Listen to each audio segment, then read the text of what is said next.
안녕하십니까, 김작가 철인의팁입니다. 오늘은 좋은 책 하나 소개해 드리겠습니다. 부자의 공식이라고 해서 이정윤 세무사님에 대한 글이에요.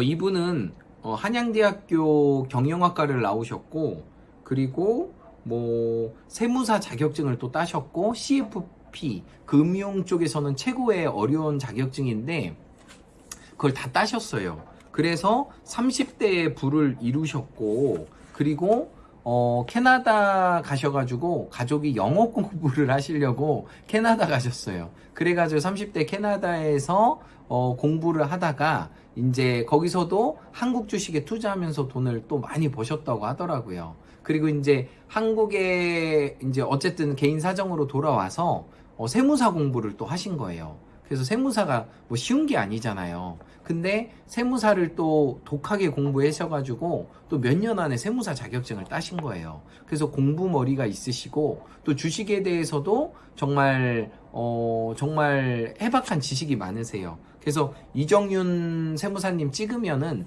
이렇게 빨간색으로 해가지고 여러 가지가 많이 나옵니다. 이분이 얘기하는 것 중에서 되게 많이 타이틀이 10년 안에 100억 부자 되는 게 타이틀이에요. 예, 10년 안에 100억 부자 되자. 여기서 보면은 아끼면 지출을 줄이면 1억을 만들 수 있대요. 그리고 소득을 늘리면 10억을 벌 수 있대요. 근데 투자를 잘하면 100억을 벌 수 있다는 사람이 우리 이정윤 세무사님의 지론입니다. 그래서 아끼고 소득을 늘리는 것보다 투자를 해서 돈을 벌자가 이분의 지론입니다. 내용이 상당히 좋고요. 여기서 얘기하는 것 중에 투자 정책 중에 가장 중요한 게 정부 정책이래요.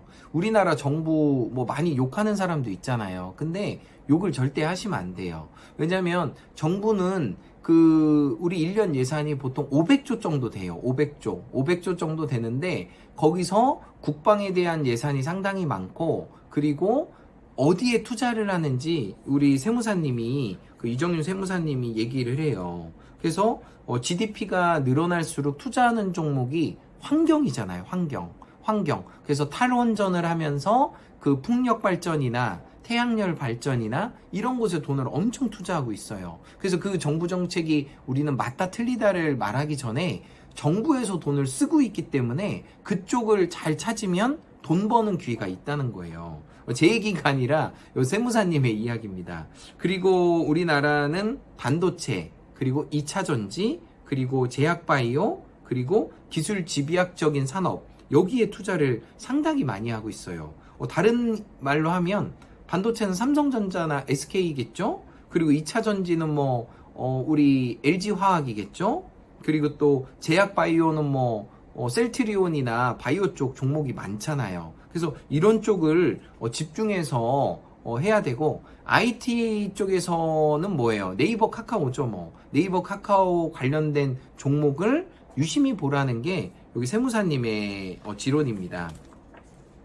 그리고 또 재밌는 글들이 되게 많아요. 라면 값이 오르면 주가가 오른다는 타이틀이 있는데, 우리가 라면 값이나 쌀 값은 우리가 안 먹을 수가 없어요. 저도 일주일에 라면을 보통 2번을 먹어요. 근데 라면 값이 올랐다고 해서 우리가 라면을 안 먹나요? 먹잖아요. 라면 값, 신라면 값 올랐네? 하고 먹잖아요. 그렇기 때문에 라면 값이 실은 최근에 한번 올랐어요. 그러면서 공교롭게 주가도 같이 올라갔어요. 참 신기하죠? 그래서 이 세무사님이 얘기하는 게 라면 값이 오를 때 또 주식을 유심히 보라는 말을 많이 합니다. 네, 그리고 다음은요. 이야기도 되게 재밌어요. 이분은 이제 세무사님은 일지를 항상 쓴대요. 투자 일지를 써요. 예, 읽어드릴게요. 타인에 의한 투자 실패의 우를 범하지 않기 위해서는 남의 말을 그대로 믿지 말고 언제나 구체적인 확인을 통해서 정보의 사실 유무를 파악해야 된다. 나는 주식 투자를 20년 동안 했는데 가장 좋아하는 문구가 아무도 믿지 말라. 사실 더 정확한 의미는 아무 정보도 믿지 말라라는 게 가장 좋다는 거예요. 그래서 어느 종목이 뜬다, 어느 종목 알려준다 매일 전화 오잖아요. 그런 거 하지 말라는 거예요. 그래서 그 돈이 되는 정보를 왜 저한테 알려주겠어요? 이상하지 않아요? 정말 좋은 정보를 알려주겠대. 근데 이거 올라갈 거래. 그러면서 나한테 알려줘. 그거 왜 알려줄까요? 그러니까 그걸 믿지 말라는 거예요. 그래서 뭐든지 내가 확인하고 내가 검증한 것을 믿으라는 게 우리 이정윤 세무사님의 지론입니다. 결론이 뭐라고요? 아무 정보도 믿지 마라. 누가 너에게만 알려주는 정보 믿지 마라. 이게 우리 이정윤 세무사님의 지론입니다. 그리고 재밌어요.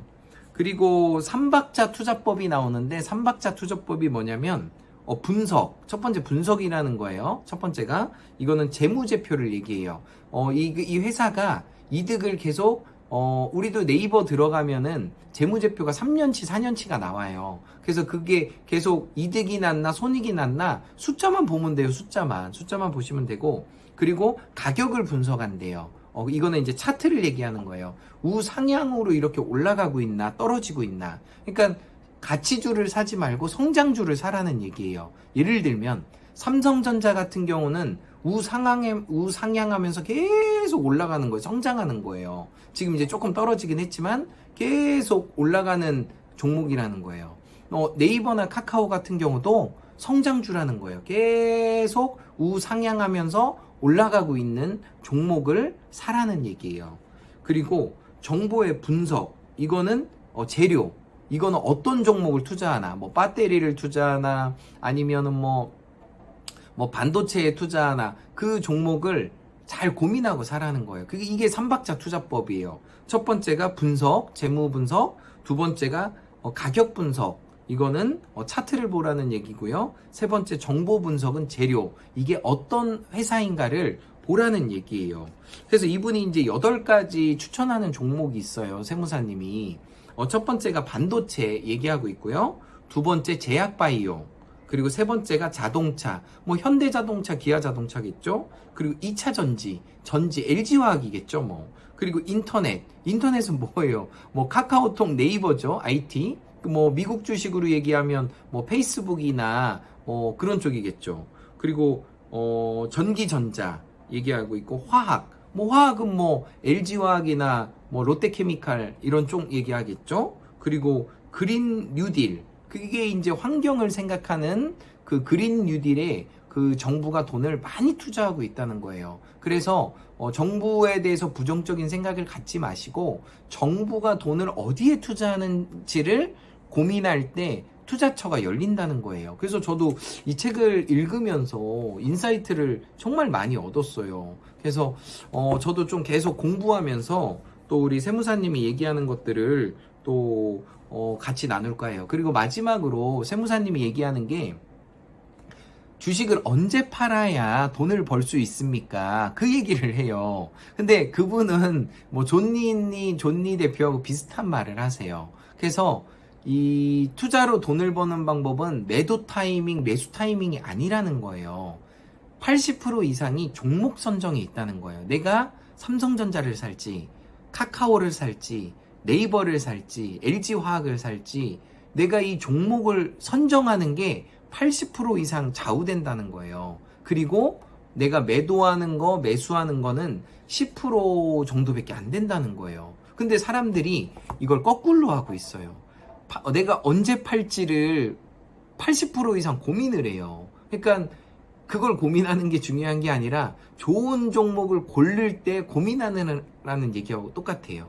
그러니까 쉽게 얘기하면 결혼을 할 때 내가 배우자를 잘 고르라는 게 80%라는 거예요.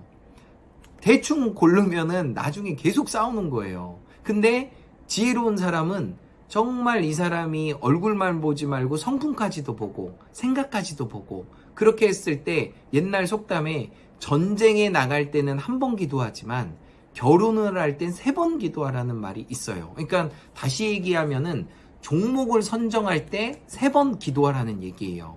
좋은 종목을 사면은 버티면 되는 거예요. 버티면 부자가 되는 거예요. 근데 파는 시점이 중요하지만 그리 돈 버는 거에선 중요하지 않다는 것을 우리 세무사님이 얘기하고 있습니다. 어쨌든 잘 경청해 주셔서 감사하고요. 구독과 도움이 되었다면 구독과 좋아요 부탁드립니다. 김작가 철인의 팁이었고요. 마법의 공식 외치겠습니다. In every way I'm getting better and better. 나는 모든 면에서 점점 좋아지고 있다. 감사합니다.